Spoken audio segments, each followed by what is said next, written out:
Seguridad sa Iloilo Parao Regatta Festival plastado na pagpabilin sang kalinong kag katawhay sa mga aktibidad gin pasiguro sa Iloilo City Police Office. Ini ang gintutukan ni John Sala.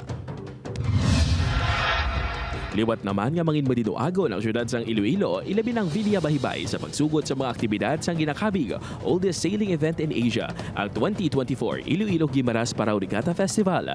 Magasugod ang mga aktibidad sang festival siningang Sabado, pinagi sa coastal cleanup ug launching sang sinamba sa regatta.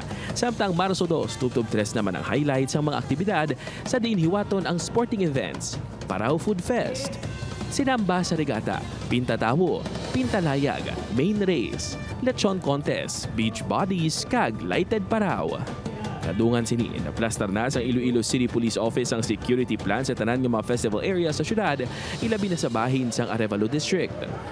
As of this time, may ara kita 40 ka personnel nga mag-augment no sa Parao Regatta Festival naton. Kag sila on board or check-in sa Arevalo PNP sa pagbantay sugod Marso 1 hasta Marso 3. Kasubong sa ilaginhimo sang dinagyang festival nga isa man ka international event, pasalig sang ICPO nga ila ipasiguro nga wala sang magaluntad nga gamo sa mga tambong.